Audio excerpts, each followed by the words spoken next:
Let's rock it. Here goes everything. I appreciate you guys joining. This is going to be fun. No, it'll be good. Going live now.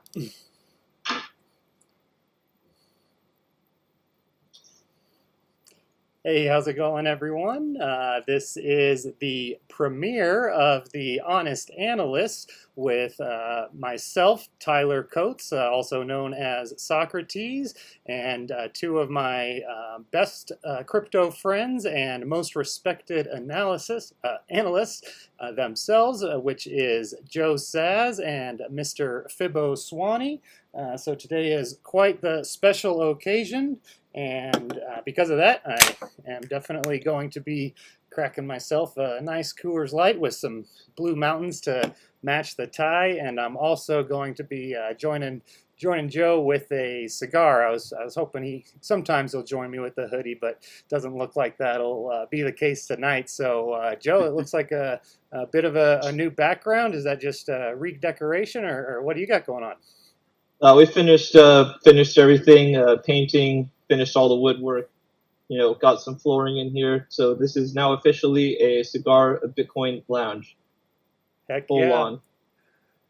That's what I like to hear. And this being a new show, I'm sure that most people are very familiar with you both, but I do want to just take a moment to allow you guys to introduce yourselves after I just give a quick description of what we're going to be doing today, and that is coming together to provide our best analysis individually with no interest in agreeing or disagreeing with one another. Just trying to do our best to be candid about what we're seeing and what we're actually doing with our own money. And we will each be taking about 15 minutes to take a look at the price of Bitcoin. And if there's time, we will also take a quick peek at the Bitcoin market cap dominance, because I believe that this is an absolutely crucial crossroads for not only the price of Bitcoin, but also the price of alts as they relate to Bitcoin.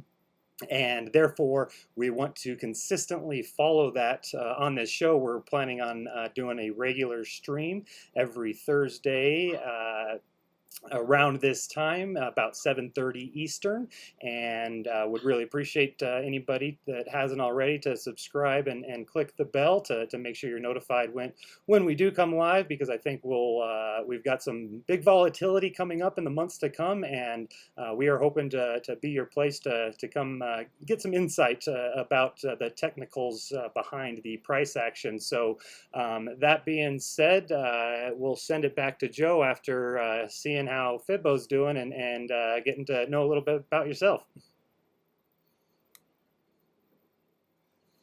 Mr. Fibo. Fibo. Oh, sorry. I thought you said Joe. After.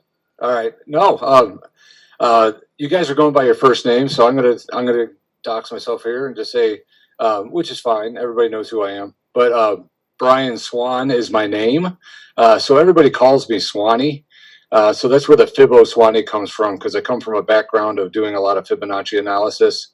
My background is in trading when I started way back when in my younger years, doing cattle and grains.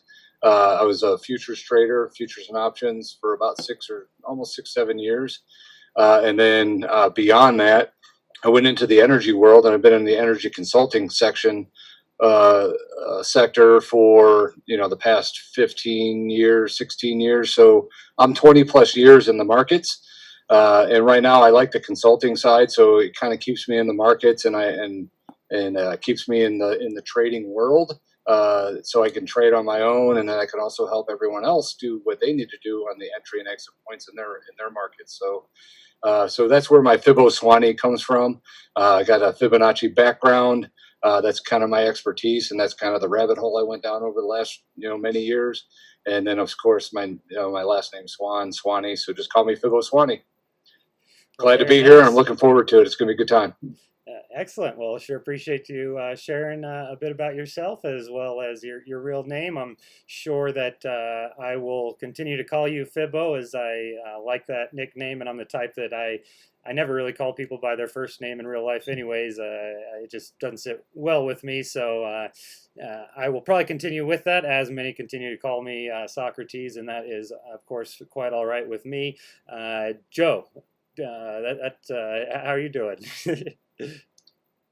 I'm excellent. Well, this market caused me a little bit of pain. I think for the longest time, after you and I have a bet going on, as market's been dead, I'm bearish. I'm not sure if your stance has changed at all or Fibos, but yeah, this caused me a little bit of pain, but just kind of dealing with it right now. So we'll have to see what's changed in my market outlook. I look forward to hearing your guys's.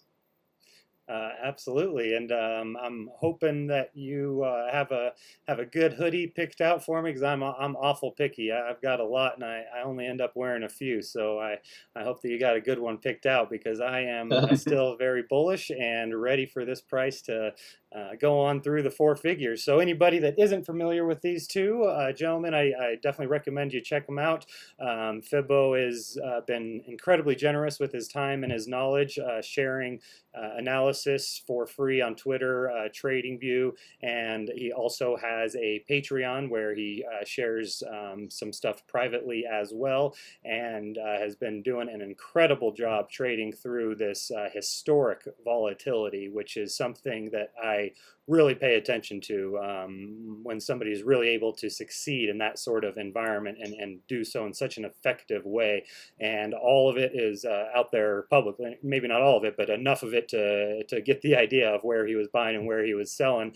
And Mr. Joe Saz has recently completed a trading competition where he was competing on TRDR, a trader, where he has helped to put together an incredible resource for analyzing the order book, and his signals specifically have been starting to quickly gain the most popularity out of anything I've seen there, and we're starting to get a very good idea why after seeing Joe take down the trading competition. So before we get into some charts in a couple minutes, why don't you go ahead and tell us about how that went? Yeah, that was a fun competition. It was very, low capital, high risk. But so I don't say that's not how I trade typically. You don't turn around 108% in a week if you're smart. You probably don't trade for that. But it was good. I was trading some dangerous signals, and the market was fortunately in my favor a couple of times, and it was a good competition, and I think it taught me a lot about how to rearrange the ratios of what I use to analyze the order book in different liquidity conditions. The market being so stacked, I needed to drop the ratios to get some signals to trade. So it was an interesting ride. I enjoyed it, and I look forward to more competitions. I'm really excited. Beautiful. Well, congrats on that win, man. That's awesome. Excellent. Yeah, very cool. Returning over 100% in looked like less than a month, only a few weeks. Very. No, it was 1 week. 1 week, 100% rate of return, and that was a week of just painful sideways action, if I remember correctly. So, hats off to you. That's another great example of what I was just mentioning about Fibo. These two have very different time frames and time horizons. Joe being the day trader, Fibo and myself being more swing traders, and for Joe to be day trading in an environment where the market is going nowhere and returning 100% in a week, that's something you got to take your hat off to, and that is somebody I'm very proud to have here on this show with us today. So that being said, I sure appreciate everybody for tuning in. We're going to be taking a look at our overall viewpoints, and I think that this is going to be a really good show for two specific reasons. One, primarily the reason why I thought about doing this was because of how I basically removed all the indicators from my chart after developing EMASAR trader mode, and I'm somebody who I've always really just looked at a lot of indicators, and it's just something that has always worked really well for me, and I felt like I haven't really needed to complement EMASAR with much, if anything at all. And right now I am trading with 3 tools and 3 tools only, and that is the combination of what we're going to be sharing with you guys on this show. That is the EMASAR complemented with the order book, and also complemented with Fibonacci specifically as they were taught to me by the man himself. So we will have a lot to talk about, and hopefully there will be a lot for you guys to learn. My goal here is to help you guys learn. I know one thing about Joe is that he can get talking awful quick on some high-level concepts, and sometimes it may be difficult for people who even have been following along for a while to pick up on what these ratios may be or why they're so important to him. So not only will we be sharing regular analysis, we will also be trying to, you know, kind of dive a little bit deeper, and somebody who will be leading the way at that will be Mr. Fiboswanny, who is working on some really fascinating stuff. I love to see somebody really trade well during a very difficult environment, but what I really like even more is somebody who's just thinking on a much deeper level and thinking about you know, more of what could be leading to these underlying concepts working out, and why they're working out. This sort of stuff is what really starts to interest me, and he hasn't gotten too much time to talk about that. I know he's been working on a book for a while now, so he'll have plenty to share in addition to his price calls, which have been so accurate. So thank you both again for joining, and that being said, Fibo, do you mind starting out with telling us what you're seeing in these markets? Oh yeah, absolutely. Let me pop on my screen here. All right. The you know, looking at I'm going to start with Bitcoin, and there's a lot on this chart, but a couple of the things, you know, if you haven't followed me, just a real quick kind of insight to how I look at the market is I look for a thing called liminal space. And basically liminal just means threshold. And I'm trying to measure major psychology changes in the market. So there's going to be areas of what I call a threshold of where it's a big primary trend change in the market. So I'm not going to go into a lot of detail, but I just want to kind of give you a quick overview of what I'm looking at. I did a video with you. Yep, I was gonna interrupt. I did want to make sure we're seeing the screen properly, and I did also want to mention we went in depth on a show about a month ago. For anybody that is interested in going more in depth, please go check that out. I think that was absolutely one of the best streams we did. So Fibo, if you're looking at on my screen here, this is what we're seeing. So it's no price, and it looks like it might be cut off a little bit. So I just wanted to make sure you're showing everything you want it to be. Should be a Bitcoin chart. We're not seeing all of it though. Maybe you might need to zoom out a little bit. Are you looking on YouTube? Maybe. Yeah, I see how it's big, but I don't know how to make it smaller.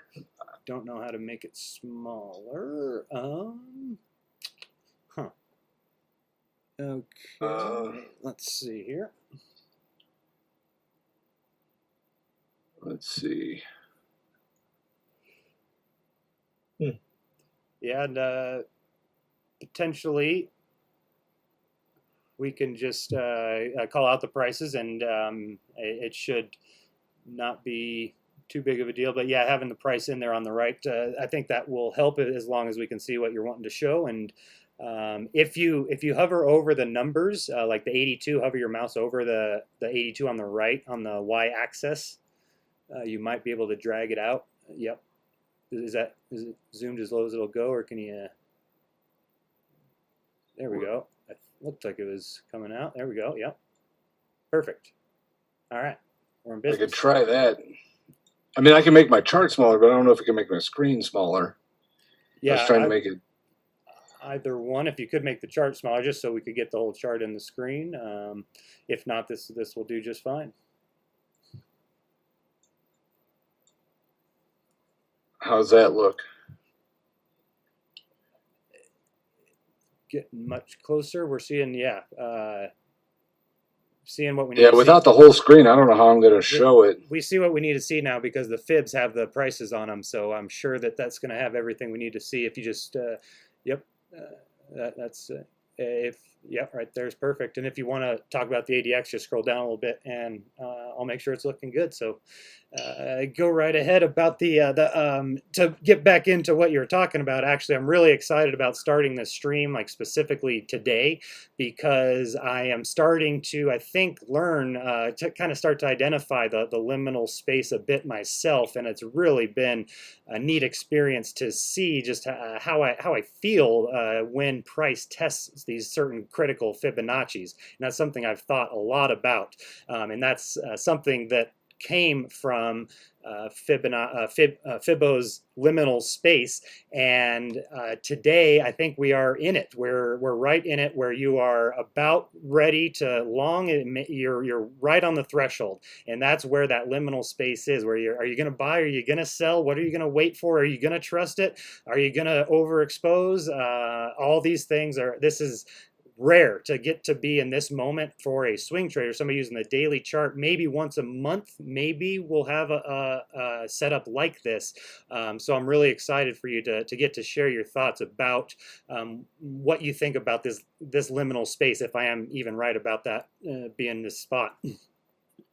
Yeah, no, you're exactly right. And what I wanted to go and show was, back in April of 2020 is when the last what I look at as a threshold happened in the market. And I don't know if you can see that on the screen or not. Yep. But it was right at this point. And the reason I look at liminal space and I try to measure the psychology is that to me, I kind of talk about going over that threshold. So there's a battle that's going on basically at this point in time. And right now the market was in a downward move, and it was getting ready to go to the upside. And of course, the buying action got really strong here. But what I do is I use the RSI in ranges. So if you can look down, into the RSI area when this happened, I have bullish zones and bearish zones.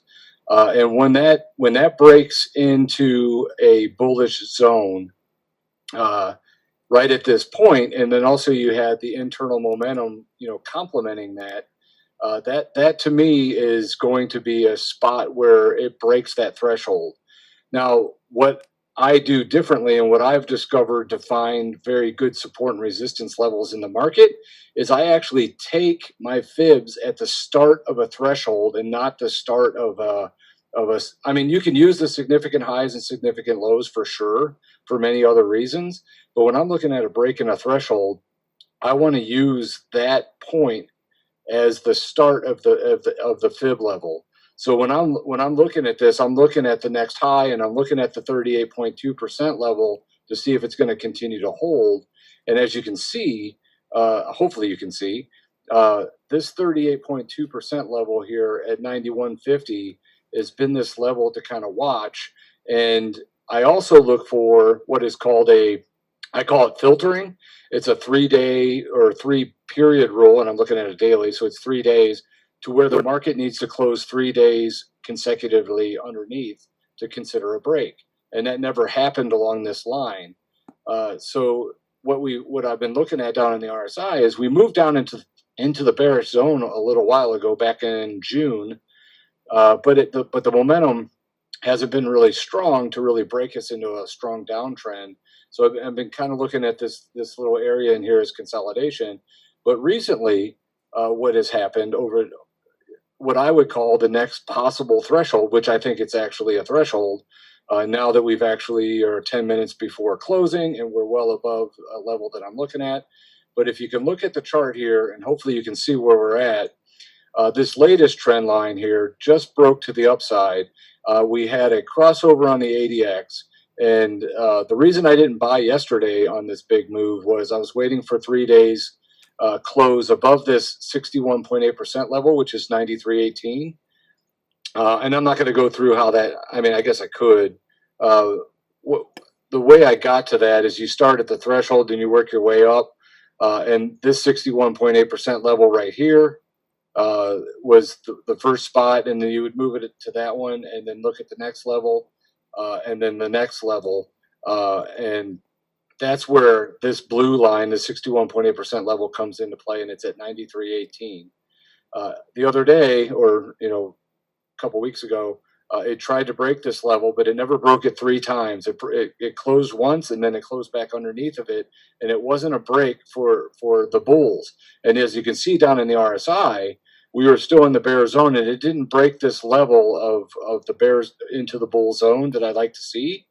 But now what we've seen is the RSI has busted through to give us some of that buying interest that we need to see to push us into what I call this new bull zone. And then the ADX has crossed over where the green positive directional index is starting to increase. And then the ADX it's still a little low, and that was my concern to not buy yesterday. But one thing now that we have 3 consecutive closes above this 61.8% level, it's considered a threshold to me. So what I'm going to do is I'm going to be buying this market as long as we settle above 93.18, which I think we're going to, because we're at 96.06 at the moment. And then what's going to happen is the threshold starts there. So what I'm going to start looking at is I'm going to put a Fibonacci level in at the start of this threshold, and right now the high, is around 96.70. My level. So if I buy the market, some of the levels I'm going to be looking at is 94.82, 93.65 is the current 38.2 and the 61.8% levels to really watch. But ultimately, if I buy here, it's the threshold level is my main, sell stop. So this can work its way back down to about 9,200, and I'd still want to stay long as everything stays inside the bull zone, and then also if the ADX cooperates for the internal momentum. So yes, it's a pretty interesting time to start this show, because I'm actually getting a threshold on the start of our first episode, which is kind of interesting. So I've been waiting to see some break. All along. I mean, I've been following this since the low back in December, and following my fib strategy. There really hasn't been there's been this threshold, but then again, we've been waiting for another threshold, and I think we finally got another one to where I'm actually going to go. I'm long. I'm just going to be adding to my longs now at this point with 3 days close above this 61.8% level. So I know there's a lot on this chart. There's a lot when it comes to the RSI. There's a lot when it comes to the ADX. Hopefully we do some webinars in the future to help explain how I get these zones to begin with. But right now this is the first time we've busted back up into the bull zone for really since June, because we've been in the sideways market, and now I got that first step. So to me, it's a buy. I'll probably even buy if it drops down into the threshold area. If the momentum is showing that it's not building for the bears, that'll be another time to add to my long, on a throwback to the break point, and then even go further from there. And then one other thing real quick, and hopefully I'm not going over my time here. No, keep it coming. But if you, just a quick measurement, just off of this break right now, the break right now has a target of the previous high. So that's one thing to look for, is with the break that I'm seeing right now, I see a minimum of at least 10.3 to the upside here before the 9100-ish area breaks to the downside. I think we should see 10.3 before we break 9100 to the downside, based on what's going on in the market at the moment. Oh, no, So that's a lot on the one chart, but hopefully you got something out of that. Oh, absolutely. I know that I did, and I hope that some of the viewers did. Most important thing that I got is that you would be on my side of the bet. I got all the way down to 7,600 with Joe before 10K breaks, so I'm feeling good after hearing the master of fibs giving us his target there. And of course, the way that you filter is going to come into play as much at the 10K level as anywhere else. When we've danced around 10,000 in the past, we've gotten a daily close above, maybe even 2, I don't think, but we haven't gotten 3. So I think that you shared a number of things that viewers can take away, and absolutely something that we plan on doing in the future is some webinars together so that we can dive really deeply into some of these things that you are that are common tools, but you use very uniquely and very effectively. And just what you talked about today, we won't be able to get into. But number one thing that I want people to take away from that, I guess it's 2 things. Number one would be the combination of the 2 is the way that he filters his signals, and then the way he confirms his signals. That's very, very powerful. Any signal that anybody's looking at, too many people are looking at that signal. Therefore, there's going to be a lot of chop that occurs around it. If Fibonacci levels are very effective, like I believe they are, then the market should make it, not very easy to just buy when it gets above 382 and then sell the full retrace. It's not that easy. And where it all comes in, where it all comes together is, I believe, the confirmation and the filtering. So something that you can look at as a viewer, whether or not you use Fibonacci's, if you are looking at a critical price point, and whether it be just say 10,000, just say it's a psychological number, just say that that's the only thing that matters right now is if we can break through 10,000 or not. Well, maybe using the tool that Fibo just gave us of waiting for 3 daily closes could be very effective because the market, it gets crazy and it gets wild in these liminal spaces. And if you have the ability to be patient, to step back and to just wait, that is going to give you a tremendous edge over almost everybody else.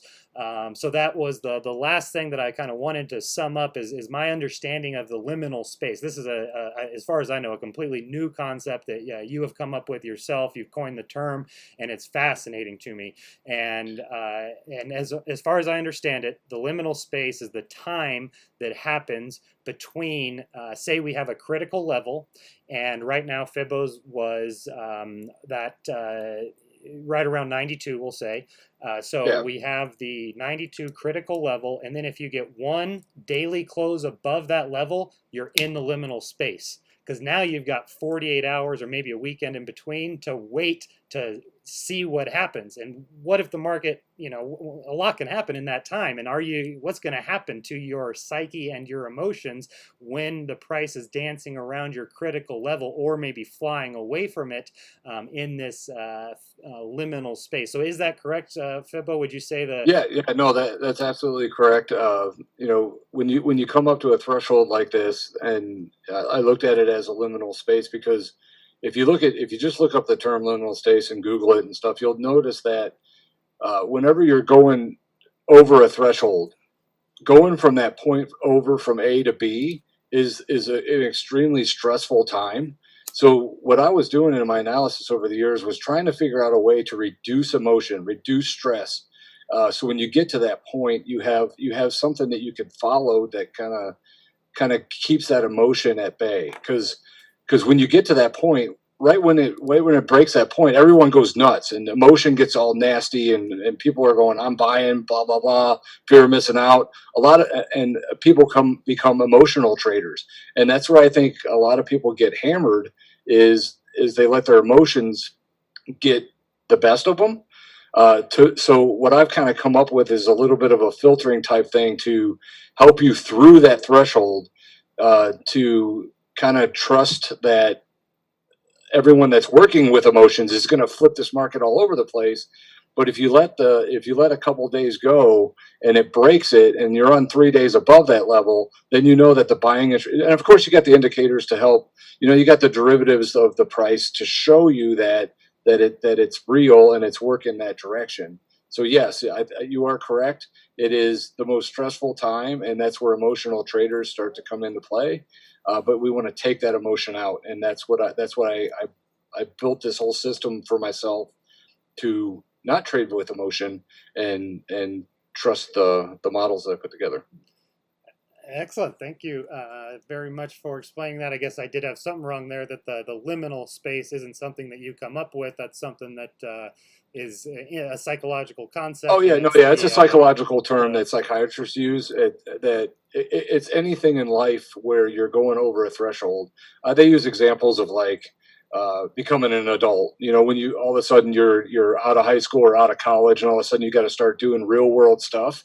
That's a really stressful time in your life from A to B, and emotions run wild, and everything kind of goes.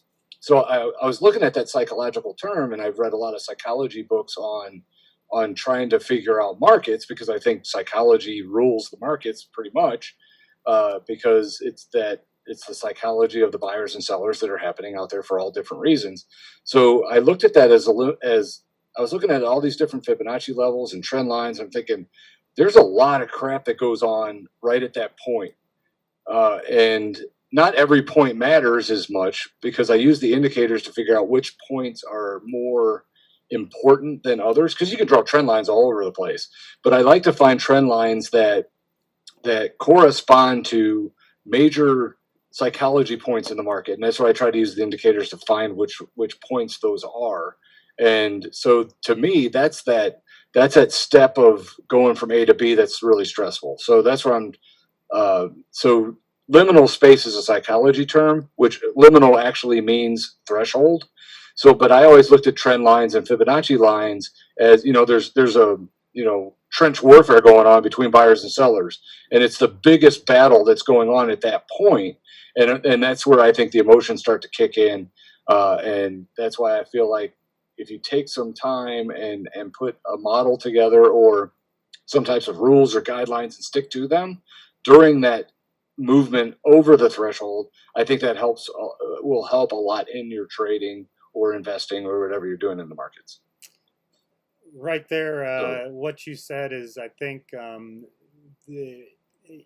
I think one of the most valuable things that people can understand, not only in trading but also in life, and that is exactly what I'm so interested in talking about. And I'm going to do my best about not rambling on this show, as I do want to keep it tighter to as close to an hour as possible, and that will be definitely the case. And before we send it over to Joe for his analysis, I did just want to comment on what you said, that it came back to me as you started talking about that threshold, and that's something that I have thought a lot about myself in terms of, I call it a comfort zone.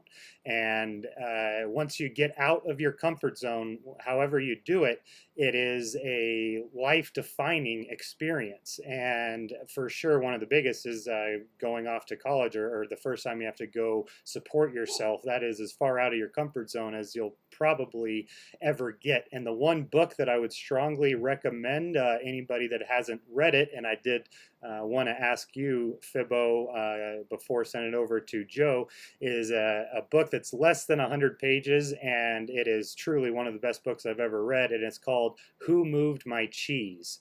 It's basically a really, really good metaphor of liminal space. And the cheese is something that the rats chase, and once they find it, they are in their comfort zone. And once they have to go out of that, now they're entering the liminal space. So anybody that has read that book, I think that does a really good job of explaining that concept. And I'm curious if you've read that yourself, Fibo. Actually, I have not read that one. I know which book you're actually talking about, but I have not read it. That is one I have not read.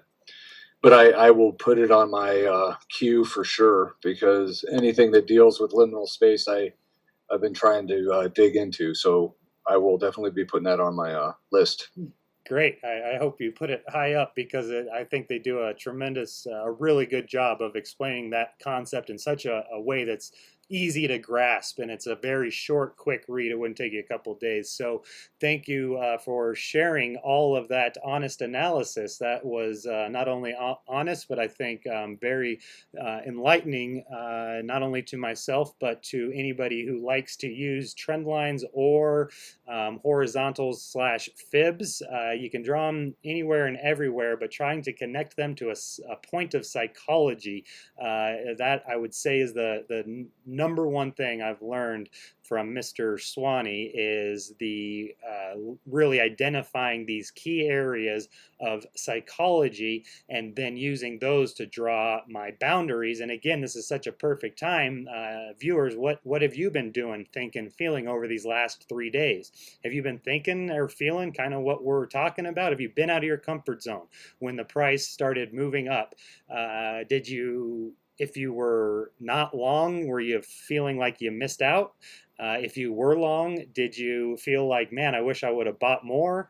If you were short, were you panicking? That is the liminal space as I'm getting to know it, and I am fascinated by it. Psychology was what I studied in college before moving over to philosophy. So that being said, Mr. Joe, I am very interested to hear in your analysis. And before that, why don't you tell us about that cigar you're smoking? How's that going down? It's going down smooth. This is, I believe, a Flores cigar. I can't remember, double Corojo or something like that. Anyways, I can't remember the exact cigar I'm smoking. I have a little bit of a cigar envy at the moment since you two have them and I don't. But if I had one, I'd be joining you. Well, and yeah. You're drinking that Coke. Where's the bird dog? Right here. Oh, it sounds like, I mean, first episode, I mean, it sounds like as good a time as any to cheers one up. That is true. I might be pouring here in a few minutes. Oh, well, that's what I like to hear. All right, Awesome. Joe. Yes. Yeah, now that everybody is aware that you are a trading champion, I mean, how many people have that on their resume? I certainly don't. They may be paying a little bit closer attention to all this gibberish that you've been throwing our way. Yeah. So let's talk about it. I feel like I should start by talking about where this is failing. And you ready for some screen share? Absolutely. We're ready for whatever you got to show us. All right. So hopefully this is appearing nicely on YouTube. And we'll find out here in just a few seconds. But so I made some danger signals, and this was for the competition. This was the competition. Obviously, the reason why I like competitions is because, you know, they really get people to execute trades. You instead of like waiting for the perfect opportunity, you don't get it.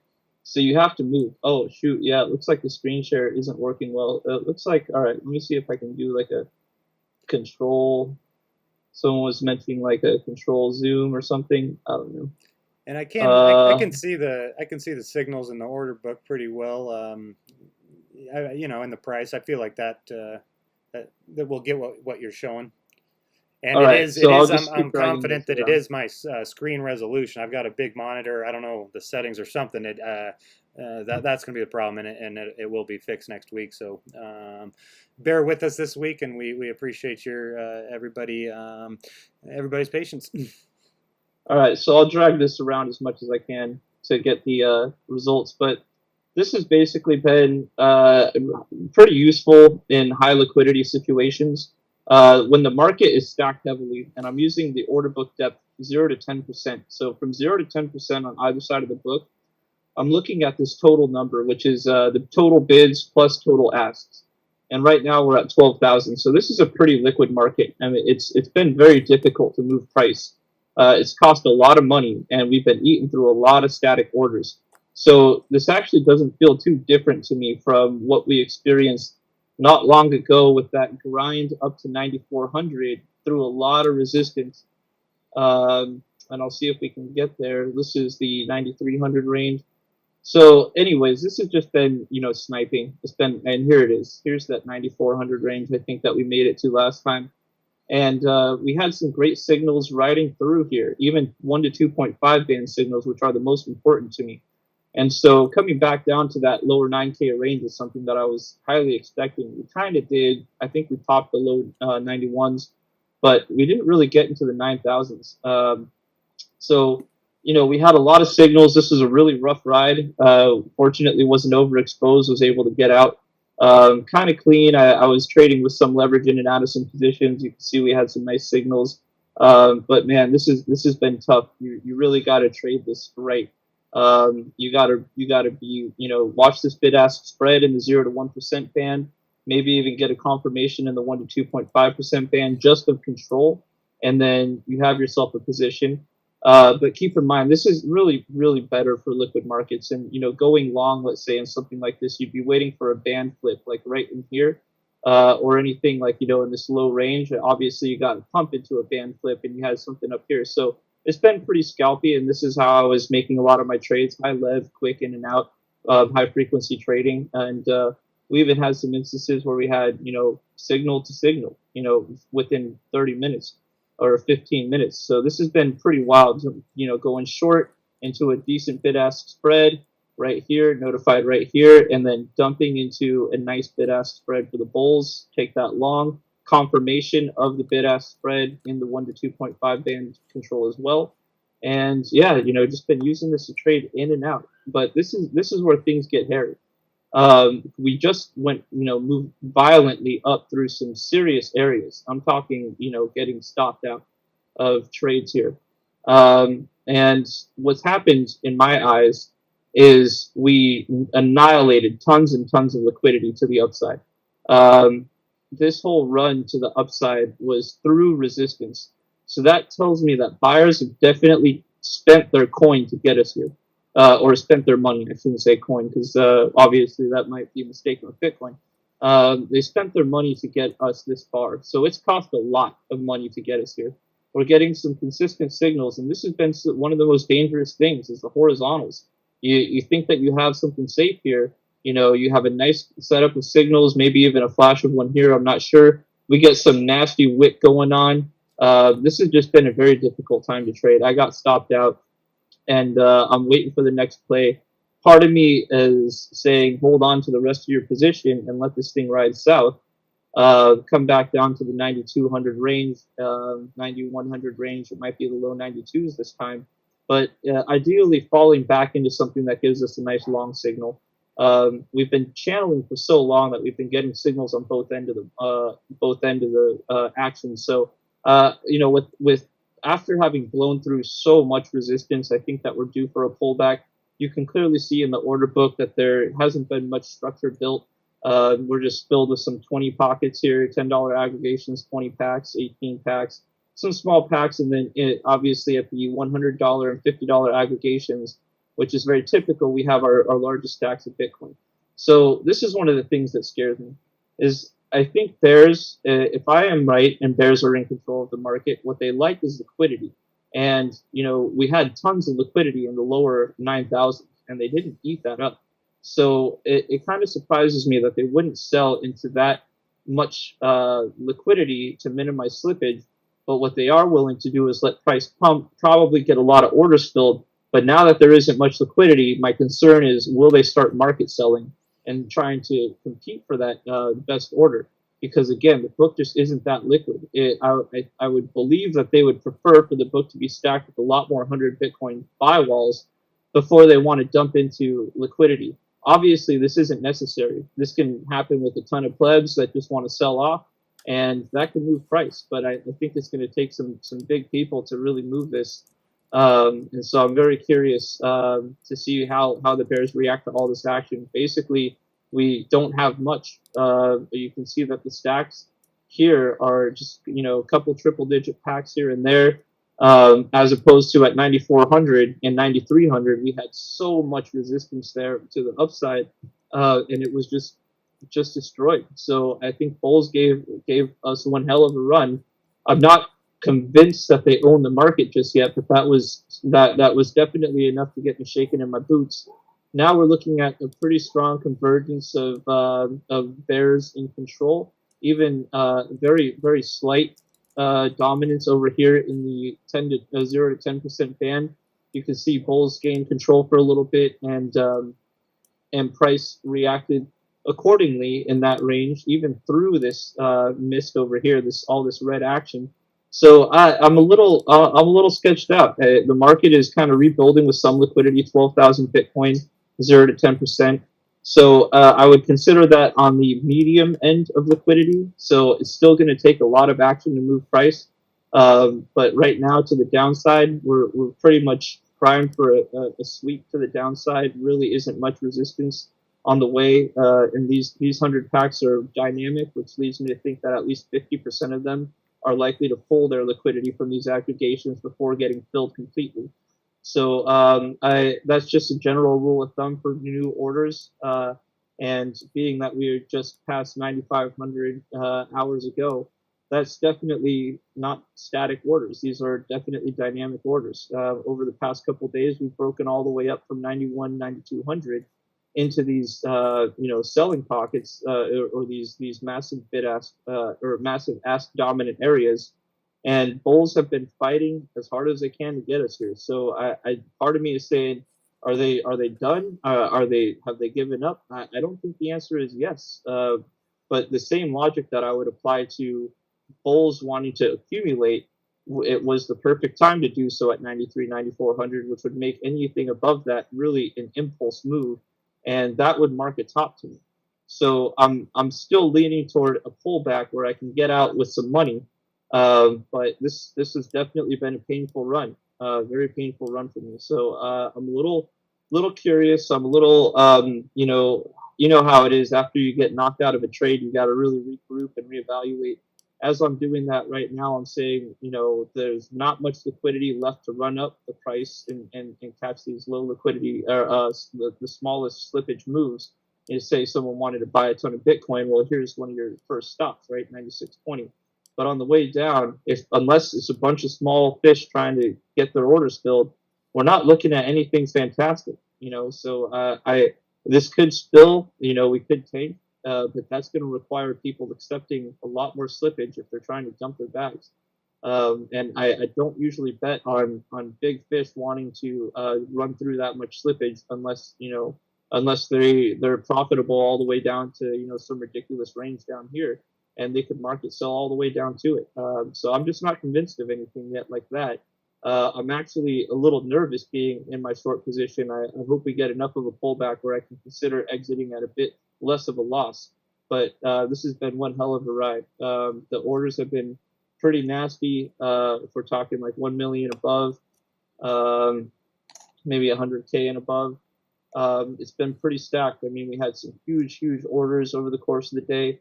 Mostly bull dominant moves. 100 Bitcoin bought in the 96.20 range. So some people bought the top, or the top area. We did go a bit higher.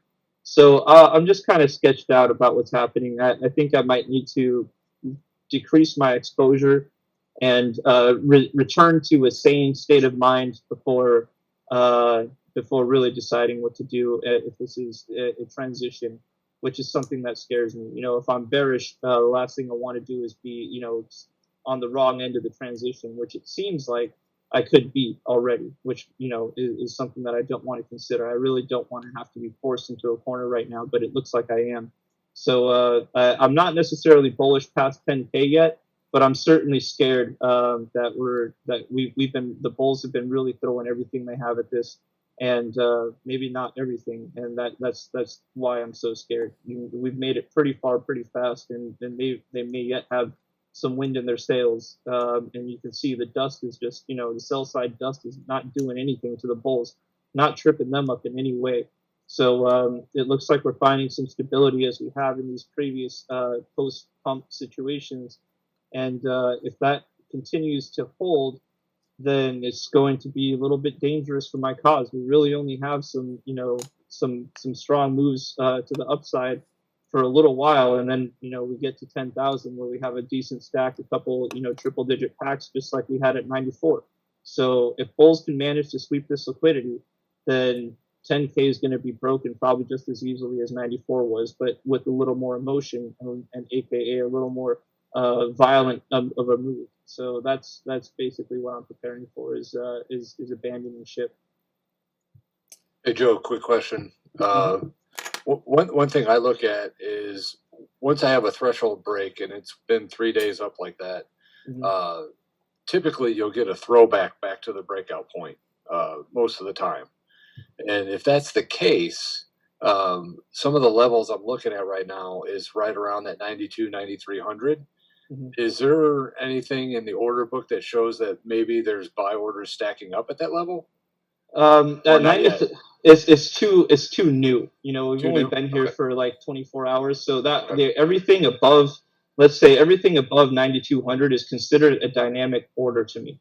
And so until we build this, we go long enough sideways and give the book time to stack, because keep in mind, it just moved very far, very fast, relatively speaking, considering the consolidation over the past month and change, right? Yep. So we moved up really fast. We left a lot of holes on the way.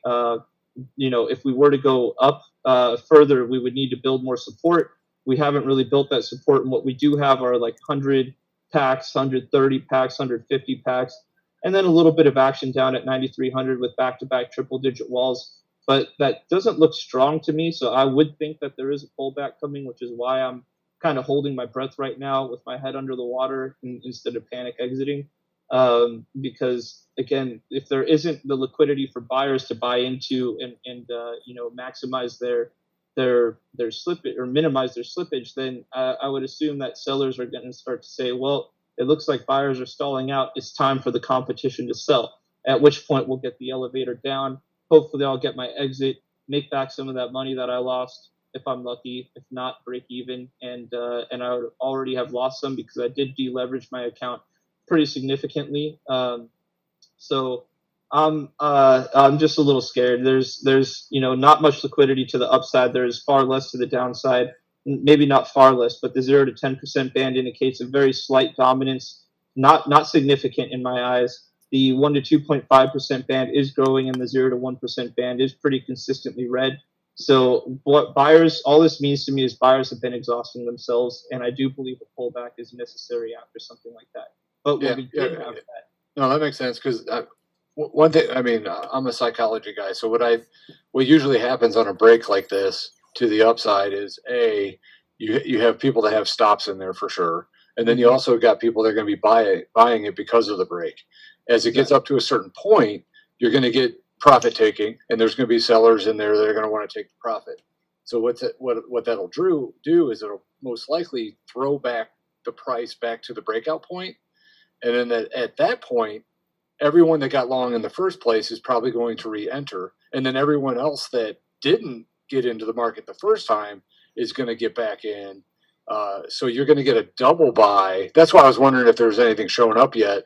But if it gets down into that 92, 9,300 level, you're going to get the rebuys, and then you're going to get the new buys. And hopefully that psychology of breaking that threshold will bounce us from 9,300 and make it a newer high above the 9,600 we're seeing right now. yeah, That's why I asked the question, because I was kind of seeing if that was setting up or not. No, it is kind of setting up. The thing is, in the order book analysis, the number one thing that we don't know is market buyers and where they're coming from. We ask the question, where's the money coming from, but we don't know. So right now, market buyers have punished the sellers, the bears. Are we going to come back down? There's the voice in the back of my head says, don't panic. Let this thing run, collect some funding rates, and let it run back down. Close your position, roundabout break even. If you're lucky, you'll get something lower and hopefully recover some of that loss, and then prepare for the next move. It might be sit out of the market until something decisive happens. You got your 3 candle closes above. We're fighting with the 50-day moving average. And we actually we beat the shit out of the 50-day moving average. I mean, it's just annihilated right now. So, I think a test back to that range alone would put us in the mid 9,300s. We have a bullish crossover of the 128 and the 200 on the daily moving average on the daily.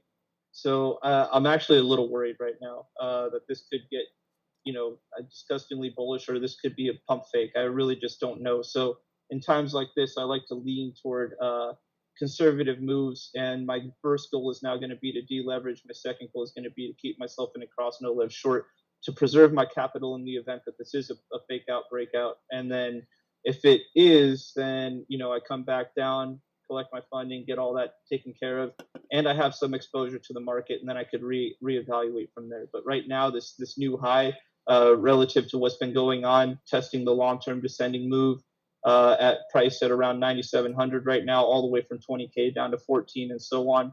That macro descending trend line is kind of in question right now. It looks like it could be broken. So I'm definitely in damage control mode right now. Cool. And one of the things that I do, just everybody does things differently, but now that I have my signal to buy, I will buy a small portion here, probably about 20% of what I'm normally going to buy. The rest of it is going to come on a throwback back to the breakpoint. So I'm going to be looking at least 9,300, and then that's when I'll add more percentage to that move, as long as the indicators are showing that it's working that way. Because if it starts to come back down to that breakpoint, and momentum is just not building for the bulls, or at least not staying where it was, that could be a sign to not buy more and stop out if it breaks lows. So it makes sense from the way I attack it. The way you're looking at it for damage control makes sense too, and that's sort of my damage control in the same way, looking at it.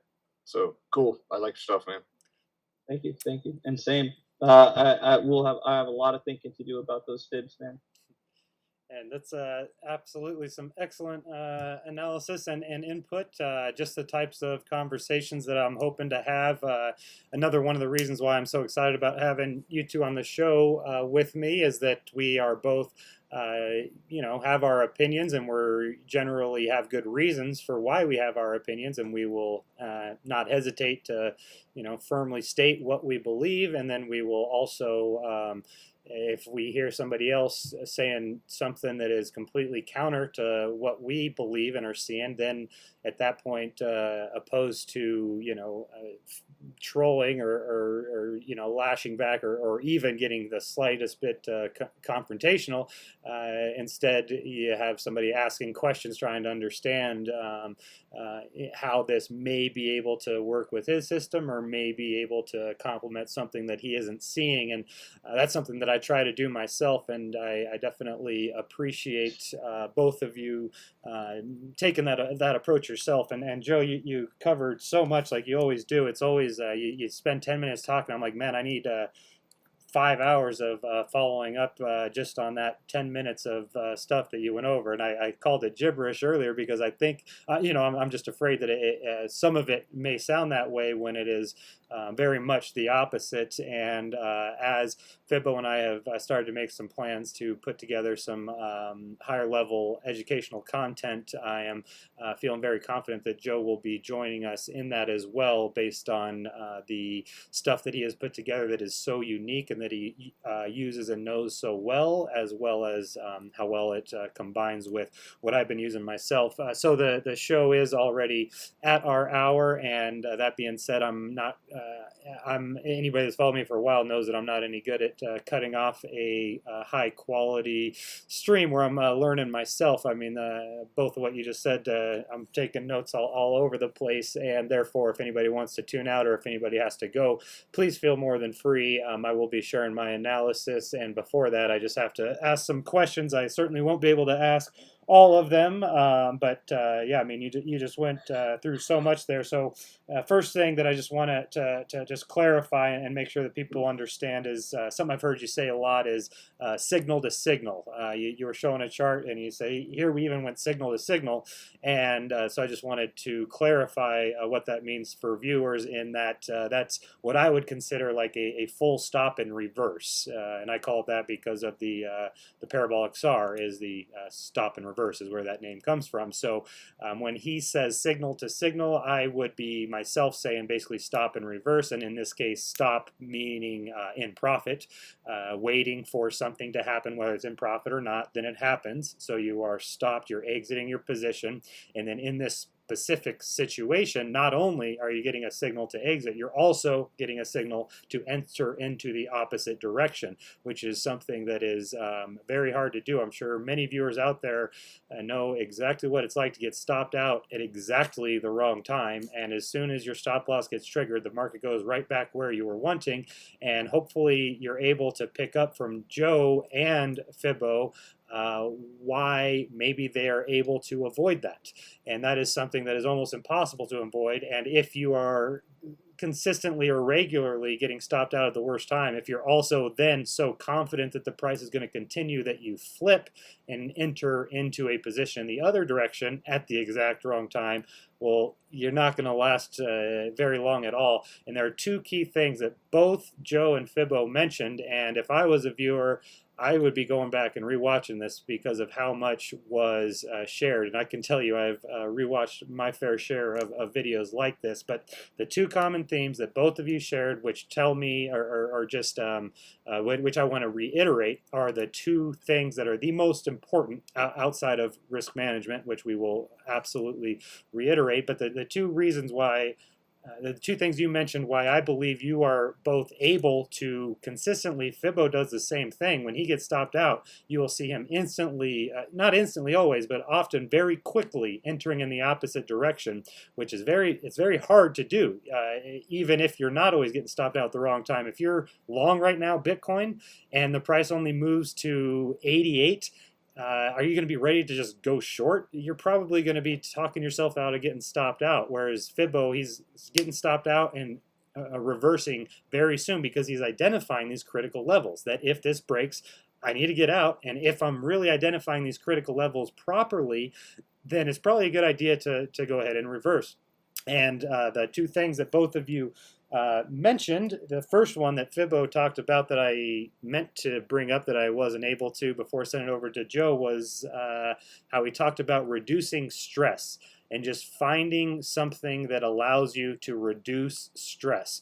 And Joe absolutely mentioned something like that multiple times where it's like he's feeling uncomfortable. Joe's in the liminal space like me and Fibo were just talking about. Joe's there. I'm there. Fibo's there. I'm assuming that viewers are there, that you're really feeling it right now. And the question is, how do you react? How do you respond? Are you able to stick to your guns to, like Joe said, like right now, this might be the worst time to buy, to stop out of a short and or go long. This could be the worst time where this is a trap and it comes back down and maybe even goes way lower, and holding on to a short for 5 more days would turn a loser into a winner.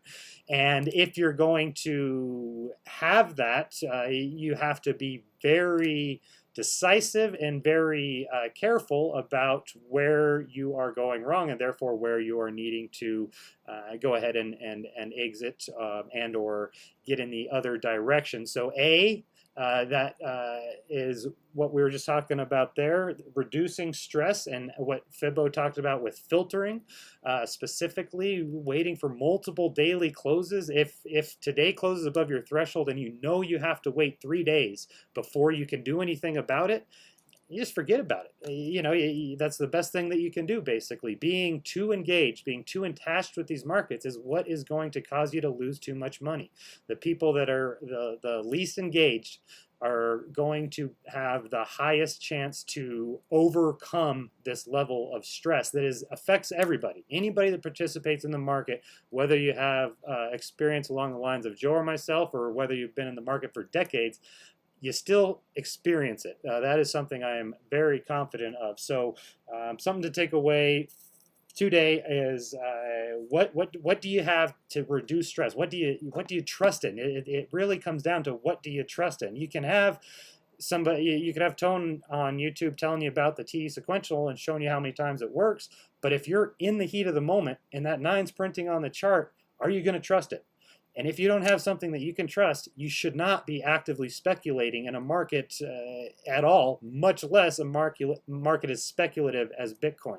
So I would strongly recommend everybody to take a second to write down, what is it that allows you to minimize the stress? You're never going to eliminate it, to minimize the stress when you're in the heat of the moment. For me, it's 2 things. It is EMASAR and it is risk management. If I'm overexposed, it doesn't matter what I'm using, I am going to fall victim to the stress and anxiety. So that for me is what I use to reduce stress, and hopefully I didn't get lost in my notes for the other one, which is essentially going to have to wait for another episode because I have too many notes, and that is, I think, enough for everybody to chew on right now. Is think about how you've been feeling these last couple days. And if you have been uncomfortable, out of your comfort zone too much, then it is an indication to me that you're either overexposed or you don't trust in the tools that you're using. And it's quite okay to not trust in the tools that you're using, as long as you are just risking an extremely nominal amount in order to allow yourself to gain that experience and to gain that trust. Trust comes with experience. It doesn't matter how much experience you have watching somebody on YouTube talking about something. What matters is how much experience you have in the trenches. When the cannons start going off at midnight, it doesn't matter how many times you've seen that on TV. If you are unable to get over being shell-shocked, if you're unable to trust your weapons, to trust your tools, to trust your armor, this probably isn't a trench that is going to work out well. And as the volatility picks up, I am confident that there's going to be tremendous opportunities. And the only way there's going to be tremendous opportunities if there are tremendous losses on the other end. So as I said, Joe touched on a lot there, and I'm trying to pick on just one last thing before moving on that we can touch on. As I said, there's multiple. And so one thing, you mentioned a lot about, okay, there's going to be two things because you showed a lot of cool stuff. And you mentioned a lot about the percentages. So when I see you talking, you'll say, ooh, this is the 10%. Maybe this is best for scalping, or maybe it's the other way around. Or you say this is the 1 to 2.5%, and this is the most important to me. So just without explaining why any of these are important to you, just tell us, what is the 2% band? What is the 2.5% band? So the way that we have it designed on Trader is that there are multiple band layers. There's 0 to 1% distance from price. Literally, you have something touching the candle up to 1% distance from price, which would say, let me go to screen share for a sec. This is saying that within 0 to 1% of price, currently bulls or bears are dominant in this particular space at this particular point in time. So this is a 0 to 1% band. If we move over to something, let's get 2.5 up here, because this is actually probably going to be a better thing to start trading. A scalp trade, so the 0 to 1% band is a scalp trade, and it should be treated as such. I've been treating them like swing trades a little bit more because there's been so much liquidity. But yeah, basically, to answer your question quickly, there are multiple bands, and we can see them up in the top right corner. No, we can't. There's 0 to 1%, 1 to 2.5%, 2.5 to 5%, and 5 to 10%. So I believe that the 1 to 2.5% control has a lot to do with market direction or general market direction, especially if you get a signal. And that's going to be the band right above the 0 to 1% band.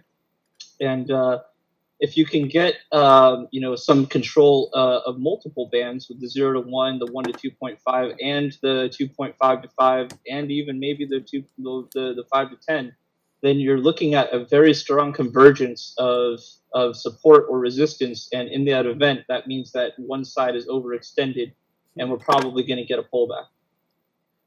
Very interesting. So I definitely just learned something there. I thought I was asking a basic question, and I was, and I still think I learned something very important, and that seeing all of the sides of the order book line up could be a very good counter trade indicator in terms of if everything is flashing bullish and the whole order book is lining up bullish, well, it could be a big bluff, and that is exactly how I think of the order book myself. And there will be plenty of naysayers out there about order book analysis, just like there will be about any type of technical analysis. And I am a firm believer in order book analysis, and that is because of what you just said right there. Basically, it touches right on it. In that I'm a poker player. I played poker for a living for a while, and I have a strong.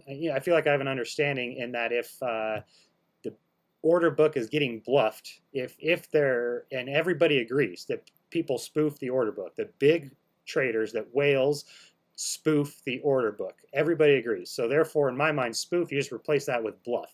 And that means what the market makers are doing, whatever they're doing, is to try to get you to do the exact opposite of what they're doing. So if they're flashing the order book entirely bullish, well, they might be trying to make it look like there's no liquidity on the sell side and that you're never going to get in unless you market buy, and the market's moving so fast and oh my gosh, what are you going to do? That's how I think of it, is okay, these guys are poker players. And there's only three things you can do. I mean, and really effectively too. You can stay out or you can go long or short. So if you only have two options and you are trying to run a bluff, there should be some big evidence that you leave behind to people that are paying close enough attention. And that is something that I've always paid very close attention to, and I've learned a lot from Joe. Joe's really taken my analysis to the next level, and I am really excited about that as I have implemented some of his, basically the techniques that he has shared, and then tweaked them a little bit myself.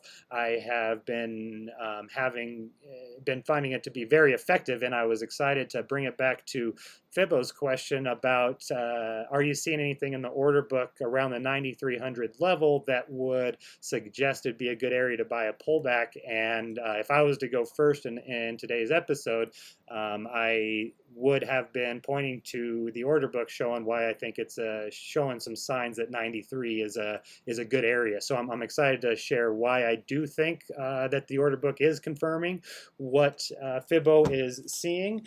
And before I pass it off for just one last question that may be a two-parter, it came from the audience, and now is the perfect time to ask since we're already over the hour. I had to run up and get myself some whiskey, hoping that I would be able to talk our friend Fibo into joining for a swig on the inaugural podcast. And there he is. He already had it poured. I was already excellent. Perfect. Well, cheers, gentlemen, and cheers. Excellent. Cheers. That is sweet. I got that. Oh yeah. Kicks, always that kick at the end. I got some Bushmills Irish 21 year that was given to me by a viewer out there. So big shout out to the Fabric King. Thank you so much. That has been treating me well. And I'm excited to share a few thoughts myself. But before that, last thing to throw by Joe. And somebody asked, I've heard Trader has templates where you can look at alts and others sharing their strategies. Can you show how that works? I think that's a great question because Trader's a very powerful tool, but maybe there's definitely been some confusion about how to set up the exact signals. I mean, I don't know if I could have figured it out if I didn't have Joe walking me through it exactly himself there. So I am really excited about this new feature. I think that is the #1 upgrade that I would have recommended, and the fact that other users can upload their templates as well is very, very exciting. So why don't you go ahead and tell us about that? So here's the sharing feature that's in the top. So fortunately the viewers can see this. So once I click on share, then right underneath that, there's going to be a browse tab. And if you happen to be making your own charts, in fact, I'll reintroduce Danger to the mix. So all you need to do is type in the browse section, just type in Saz, and anything that I've named has starts with Saz, and you can see that it's by me. So you can see my 1.0 signals, the Danger signals, the Bybit signals that I made for the tournament. But yeah, this is a great way to find what you're looking for from other people. And this is one way to load a template. So I did just make it so that everyone can actually access Danger just by quickly going to browse and typing in Saz. You can right now get access to it. I can click on this link. It's now copied to my clipboard. And I'm not sure I can post in the YouTube. Maybe I can, but that link right there would be how you could share it directly to another party. So say Sock makes a a chart, he can then go to share, activate the fact that it can be shared. Then you can type in Sawcruteez or whatever his username is, or whatever he titles his indicator or his layout, and then you can just simply load that template. And so you can see that there's a number that are available. There's 4 that are currently available, and there's a few that aren't. A lot of work to be done, but I don't want to share anything that's trash. So yeah, there's still a lot of work to be done. But yeah, this is one of the greatest features. I think this is going to elevate order book analysis to the next level. If we're all standing on each other's shoulders, we're going to be able to see twice as far. I love it. I absolutely love that approach, and I think that is a very, very cool update. And yeah, so the follow-up that I thought may be coming was the first thing that I wanted to share that has been really cool for me to explore and dive into, is that this analysis works on all pairs and all exchanges, but it needs to be fine-tuned. So as you heard Joe mention, these are the signals I made for Bybit. He doesn't traditionally use the Bybit order book. He traditionally, originally, when I first started getting to know him, he was all about the Coinbase order book, and then he moved to Binance, using whichever one he can find to be the absolute most effective. And then so I want people to keep that in mind, that just because it is only talked about on Bitcoin for the most part from Joe, it can be the same theories and the same tactics can be used on anything. And if I'm maybe I'll share the link chart that I have been using recently very effectively. If you don't let me forget, I will, because it's something that is it just needs to be fine-tuned. And once you really start diving in and digging deep, then you can come up with some unique settings. Like myself, I use unique settings that I've come up with myself, that I'm still trying to decide how many of them I'm going to upload and when, and that's been really fun for me to get to try to kind of personalize these a little bit. So last question is danger signals. I mean, it's maybe been a week since we've talked, and I haven't heard about this. I love the name. I mean, that is Bang Bang. That's a real good name. And tell me. I think if I remember correctly, it's specifically for scalping, for day trading, for really high frequency stuff. And if that's the case, tell us like what time frame you're using, and is that just for high frequency on Bybit? I would say it's just for high frequency in general. You really need to get in and out of positions. I don't mind getting in and out of positions. I got lazy and I tried to ride a trade that I thought was good, which goes back to one of your initial points, and don't get too attached to, your position, is basically one of my rules, which is why you need to put stops up. You can't get too attached to a position, otherwise it will liquidate you. So you can't let yourself fall into that trap. But the danger signals were created to enable traders to get more signals, particularly in high liquidity market conditions. Now, the original intent was just to be able to get more signals to trade for a competition. I need signals in order to trade. So I modified the signals to decrease the required ratio that I would use to enter a position. And that has provided a lot of success. But as you can see in this past run, it's been pretty devastating. So it's dangerous. It's very dangerous. And if you try to treat this and you get a 1% band, 0 to 1% band, that's a scalp band. Treat it like a scalp. Don't treat it like a swing. And most of the time you'll be getting in and out, and you'll be able to make your money. So generally, I kind of have a rhythm: capital exposure, risk exposure, and time exposure. So if I have a decent amount of capital exposed, a lot of risk for a short-term trade, then obviously the time horizon decreases. So that's kind of the whole concept of danger, is to use whatever capital you want, use whatever or more leverage than you might normally use, but get out a lot quicker. Your time horizon on that trade is going to decrease. And I'm looking at a 5-minute chart, and you can see most of the time if you do get a signal, you have an opportunity to exit in profit. So if you enter 10x and you get a 0.5% or a 1% move, then you're talking about a 5 to 10% gain right there on that capital, and you're out of the position shortly after. And some of these other bands are required to make the discretionary decision to exit in profit. But I do believe that exiting in profit there's never a problem with that. If you want, keep some cross no lev exposure. If you want to stay short, because you can always add 10x up here. If price pumps, it'll bring your average entry way the hell up, and then bam, you'll have an opportunity to reevaluate, exit, break even, or leave the trade active. So yeah, this was designed for small time frame, high frequency trading, maybe a little bit more risk, but it's dangerous. So underline that, because this is something that really does require, I think, a more advanced level of discretion while reading the order book, to be able to say, I'm not liking what I'm seeing out of these signals, talking about whether or not I can trust the signals, and then getting out if I can't. If the bulls are really just irrationally bullish or whatever, just insanely bullish, pump in price, then chances are there's going to be some key elements there. For example, the other day, where I was really shaking in my boots after we broke 9,400, we basically only had pockets like we do now on the sell side. We only have pockets of stacked resistance as opposed to multiple $10 aggregations with $100 or 100 Bitcoin stacks.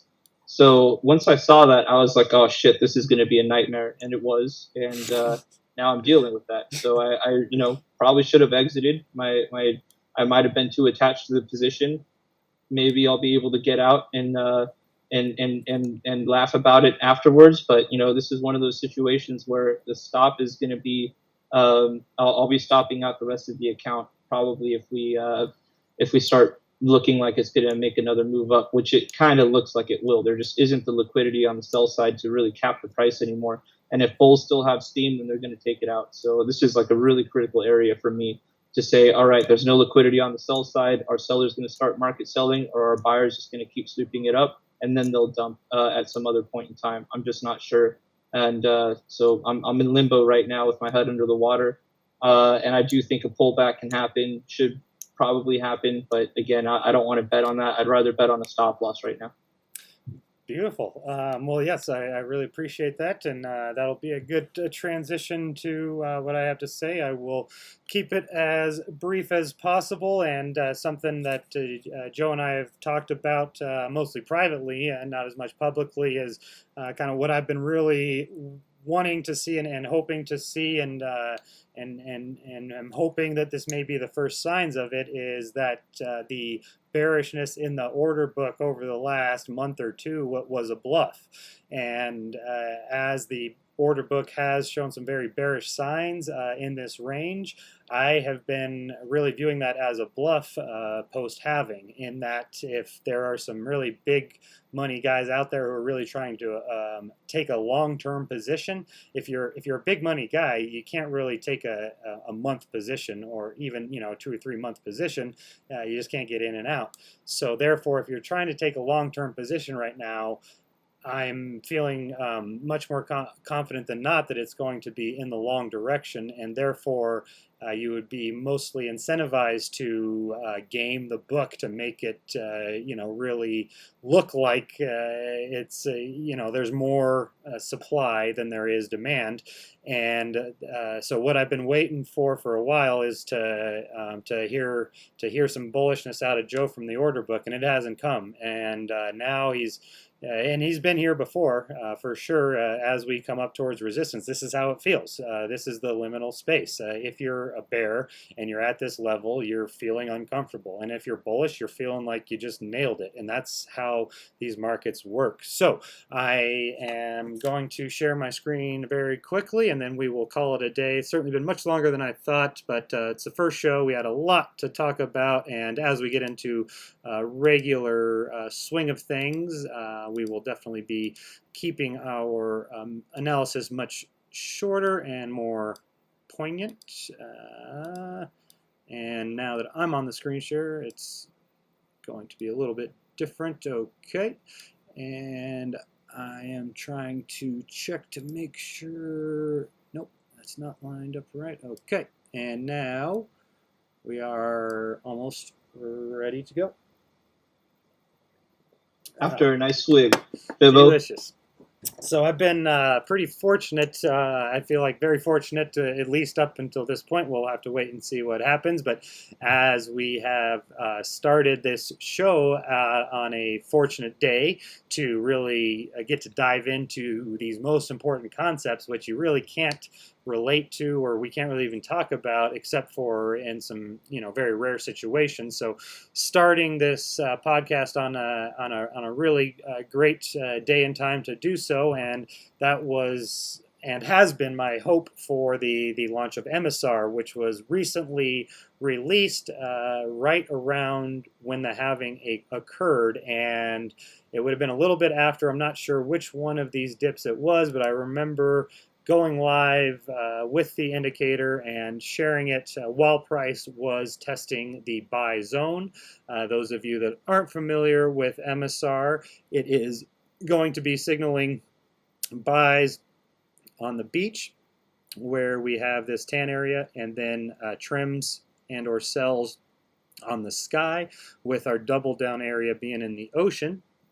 And when we were able to launch EMASAR, it was testing the beach and given a buy signal that I was taking and feeling good about, and was mentioning how I hoped that turned out to work out. And if this isn't a trap, if we do break through from here, then I do think that will turn out to be the case. But this is still very much in danger of being a trap, being that we are below these highs.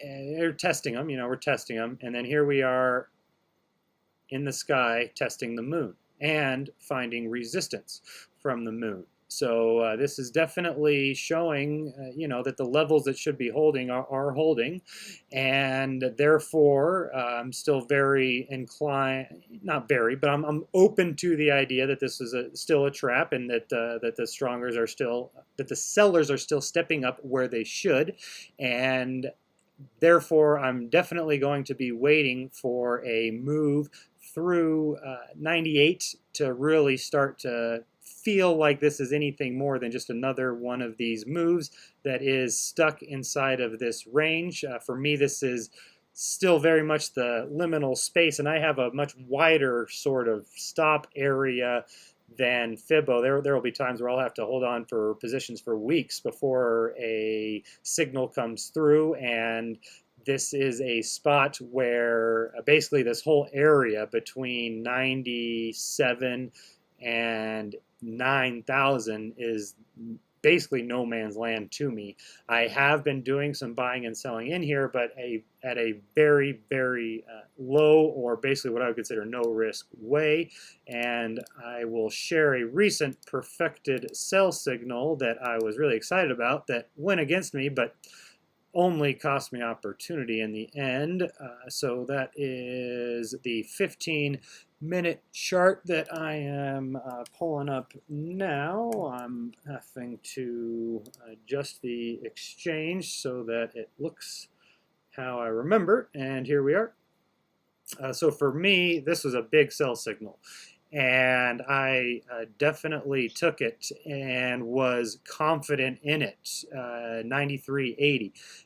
And here is why. Very quickly, the sky changes colors and or weather as the trend gets more exhausted, and when it gets black, that is a storm, and that is a good indication of exhaustion, and that a reversal should occur. And when this marker, this horizontal, that is the sort of liminal area that I like to use. I may not be using that correctly, but this horizontal, this is the comfort zone for me. As long as we're below this horizontal, then the bull trend went nowhere, which means that it was either, just a trap to the upside, or chop before kind of probably chopping more down here. So when we have a situation where we're below this horizontal and we're in a bull market, like we were right here with the beach below the sky, that's a bull market. The bear market occurs when the sky is below the beach, and see just the last two 15-minute storms. As soon as we got this one, it reversed almost immediately and in a big way. And then when we got this one, it didn't reverse immediately, but notice how that level held. That was the low of this bear trend, was when this turned into a storm. There was a couple minute peak below, but outside of that, that was a really good buying opportunity. And absolutely, I was thinking this was going to be a really good selling opportunity. And how did I do it? I was basically taking profit on a spot long. I have been buying the higher time frame beach, which is the 4-hour. This is my bread and butter, my primary time frame. So as price has been testing the beach, I've been buying. So my average cost basis is down around 9,000, right around here. And therefore, I am going to be looking to take profit when I get a sell signal on a lower time frame. If my higher time frame is bullish, the 4-hour, that's my higher time frame. If that is bullish, and a lower time frame gives me a sell signal, well, it tells me to take profit on my long and look to re-enter on a pullback.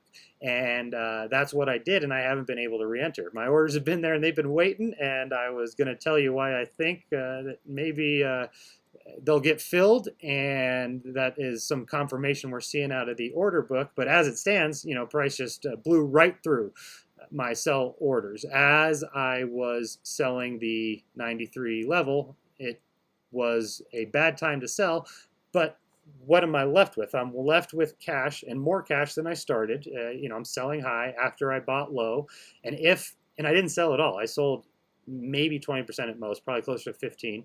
So if price just shoots way up from here, what's going to happen? Am I going to be like, man, I wish I didn't sell 15%? No, I'm going to be fist pumping all the way to the bank and thinking about the new hoodie that I'm going to be wearing every day is what's going to happen. Or if we do reverse from here, now I've taken some profit. I've taken a little bit off the table. I can either choose to re-enter on a future beach test like we see. You know, you get sometimes multiple tests where if you're selling around the sky, it allows you the chance to re-enter, or you can take a more conservative route and just take that off the table, put it in your pocket, and if the price really dumps from here, you should be able to get out at or around break even after accounting for the realized profit that you have taken off of the table. So that's a couple of different approaches, whether or not, you know, like for me, the aggressive approach would be to re-enter the trim, that's the approach I will generally take if I feel like there is more upside or more if I'm seeing confirmation and that the sky isn't getting exhausted. And that is going to be the best way to kind of trade against a trend as far as I'm concerned. If the trend is bullish and I'm wanting to sell, well, if I'm not in profit on a long, then I really have to ask myself, am I, you know, the guy who's getting gamed by the market and really falling victim to my emotion of FOMO or whatever the case may be. So quick look at the order book, then we will wrap it up. I guess there was one question for me that I'll take a look at, and then we will be very happy to wrap up what has been a much longer show than anybody committed to, and I really do appreciate you guys sticking around. So that being said, here is a quick chart on the order book. I have always tended to use the BitMEX order book just based on liquidity. If there's you know, a market that has the most liquidity, then that's going to be the order book that I trust the most for in general. I do have some thoughts on spot versus leverage, and that if you have an exchange with significantly less volume but they don't offer any leverage, maybe that could actually be a more important exchange. But without getting into that, just keeping it simple, let's say that for me, whatever has the most volume is going to be the most important, because if we're looking for big money players, for big whales, they're going to be really focused on the big money exchanges. And first thing that was kind of jumping out to me as Joe's going through his analysis of why he was seeing some bearishness, you know, some big sellers and some lack of buyers. kind of jumped out at me as like, huh, that's the opposite of what I was seeing in the book I'm looking at. And if you're going to pick somebody to trust, I would absolutely go with Joe. He's the OBOG. I mean, he's the original order book gangster as far as I'm concerned, and therefore, if I'm saying something different, and as a viewer was listening to me, I would be very much more inclined to listen to what Joe has to say. Same if I was to disagree with Fibo on fibs. So therefore, I'm just sharing my thoughts, and I am really interested in what Joe thinks, but I'm still, got to just kind of stick with what I trust. It doesn't really matter what I've seen. It just matters what I trust.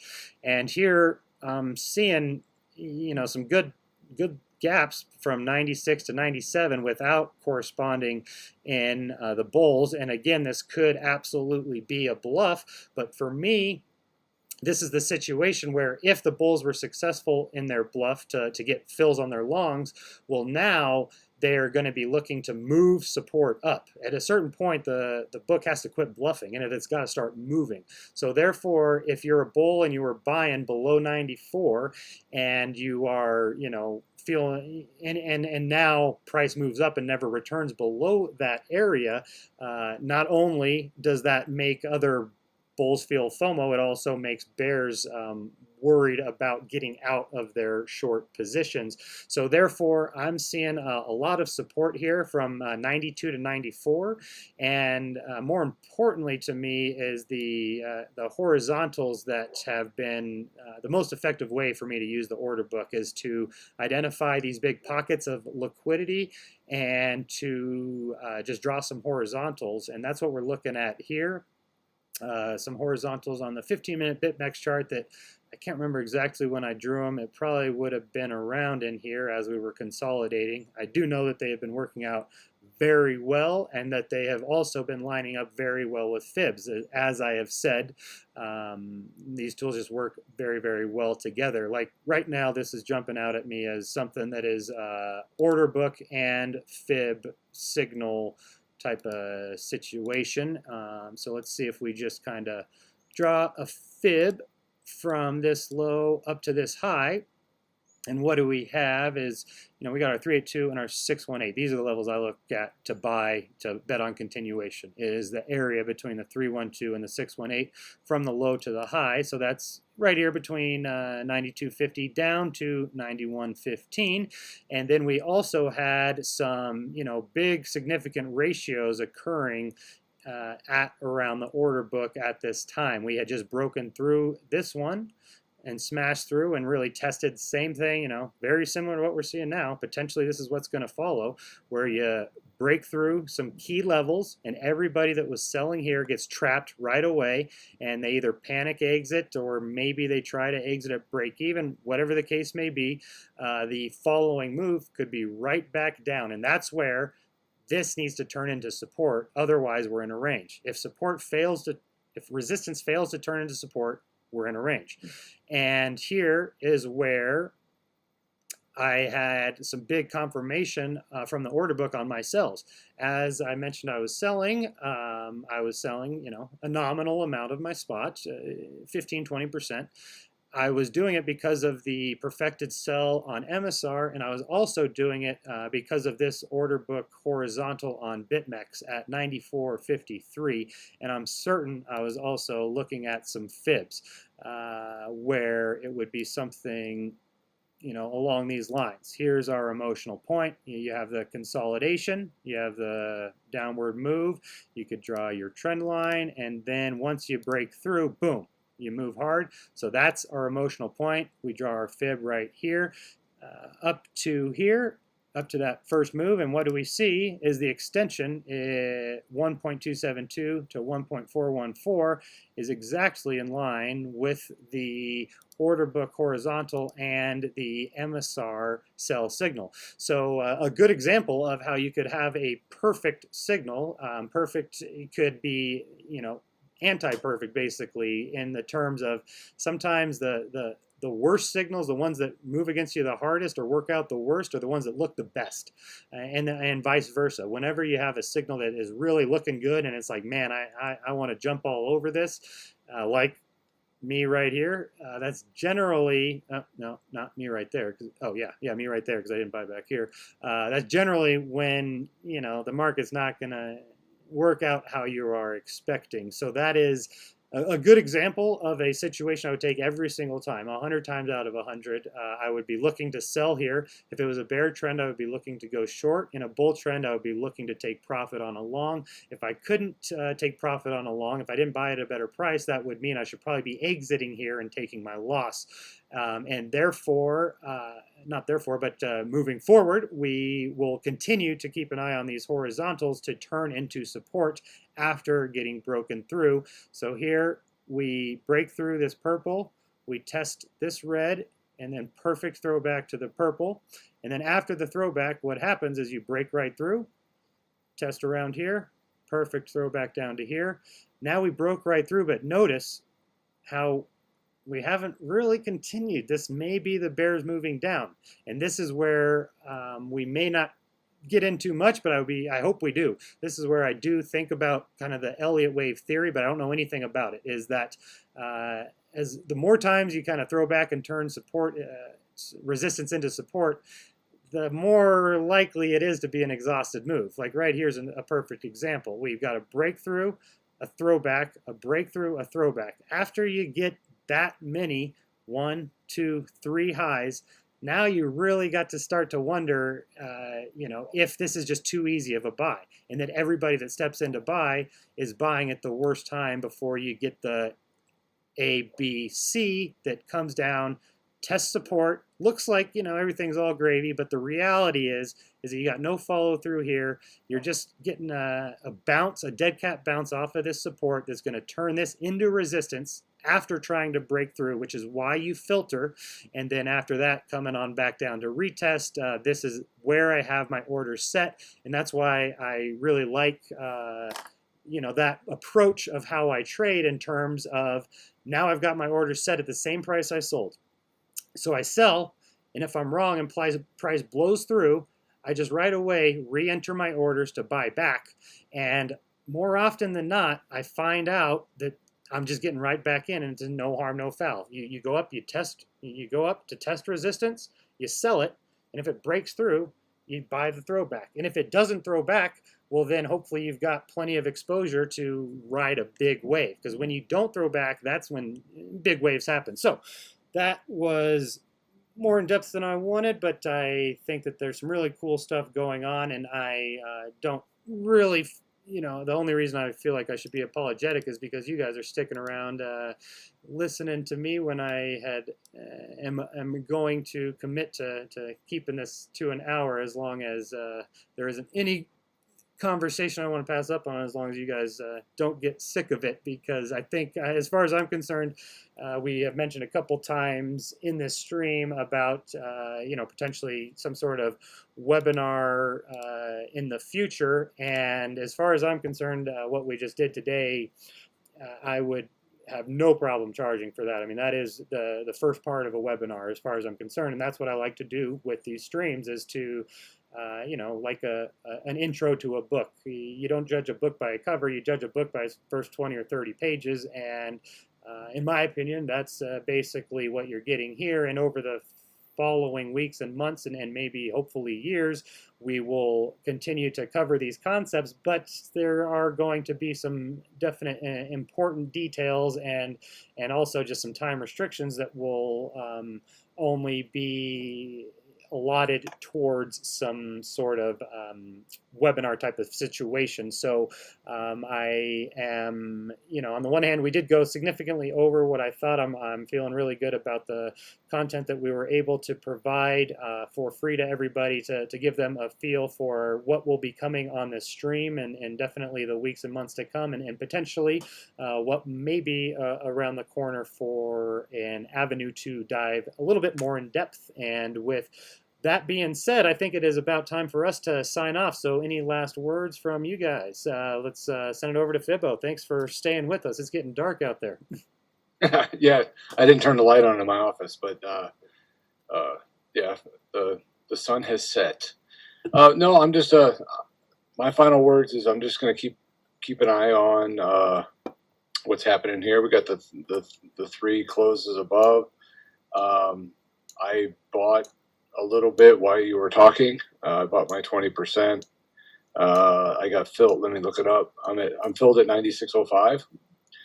Just to let people know that I did buy a little bit. I only bought 20% of what I was going to buy. My other orders, I haven't placed them yet, but they're going to be pretty close to that 9,300 level, which was that 61.8% level. Probably somewhere in between 9,300, 9,400, somewhere. I'll have to look at some stuff on what I have, but that's where I'll be buying more. And then hopefully on that throwback to the breakout point, we're going to go to the upside. So that's what I'm going to be looking at going forward. So follow me out on Twitter. I'm sure I'll be tweeting about it all over the place as we go to 10-3. No, that's kidding. what I'm talking about. And yeah, so I do appreciate you sharing your analysis and also what you're doing with your position, taking a little bit of exposure here. That was a true sign of a pro. What you said there, you only entered 20% of what you're thinking, whereas a lot of people would be saying, "Oh man, I don't know how I entered 400% of what I was thinking. I don't know what happened there. What should I do?" So that's definitely the most important theme of this show will be risk management, and anybody who is consistently feeling the urge to over leverage, overexpose. This is something you have to address because you're never going to sustain long term unless your first motive is to manage risk. The markets are for preserving wealth, and those that are trying to create it are generally going to be giving it to those that are trying to preserve it. And just being careful, being cautious, and stepping in bits and pieces is a great way to do that. And that's something that Joe does very well himself, starting in on a low leverage position. And then as the risk gets lessened and the reward gets greatened, he goes ahead and increases that exposure accordingly, which is an approach that I do myself by doubling down in the ocean. So, Joe, thank you so much for joining us, and any last words from yourself? Just thanks for having me. Pleasure to be here. Everyone hit that like, hit that subscribe if you haven't already. And yeah, that's pretty much my final sign off.